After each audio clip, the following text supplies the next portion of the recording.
Well, Mikhail Gorbachev has passed away at the age of 91. Russian news agency cited hospital officials saying the man who famously brought the Cold War to an end without bloodshed has died. Let's go live to Moscow now. Joining us live is the CNN reporter Fred Pleitgen. Fred, good evening where you are. Thanks for your time.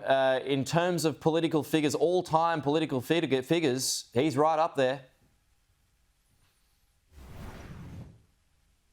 Yeah, he certainly is, Pete. And if you look at the legacy of Mikhail Gorbachev, I think, of course, what everybody thinks about is the fact that he brought down, or he was fundamentally important in bringing down the Iron Curtain. But I think one of the things that people in Europe would say is that an important thing is also that he managed to do that in a peaceful way. If you look back to the time that all this was going on, from the late 80s to the early 90s, there were still hundreds of thousands of Soviet troops stationed in Eastern Europe. And the fact that those troops then went away and then Eastern Europe obviously got its freedom also, and we have the security architecture in Europe that we have today, certainly something where Mikhail Gorbachev was fundamentally important in achieving that.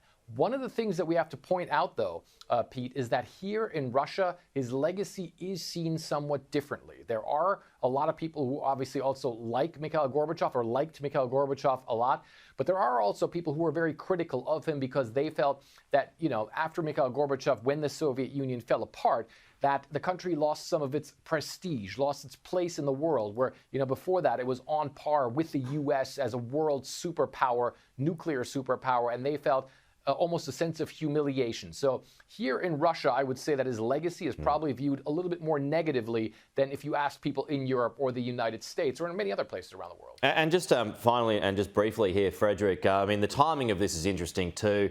Russia again on the march, continuing or trying to continue with its expansion. Has there been any kind of reaction from Vladimir Putin?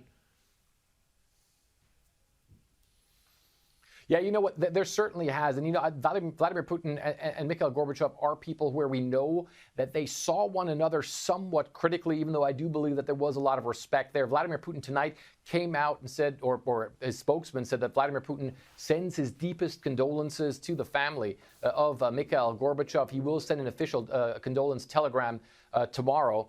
One of the things that we do know is that Mikhail Gorbachev will be buried at sort of the second most important cemetery here in Russia, next to his wife Raisa. Of course, the two were an inseparable couple until she died in 1999. So certainly an important date, one that's marked by a lot of top figures here in Russia, including Vladimir Putin himself. Okay, yeah, that's CNN's Frederick Pleitgen live for us from Moscow. Thank you, Frederick. We'll talk to you again soon.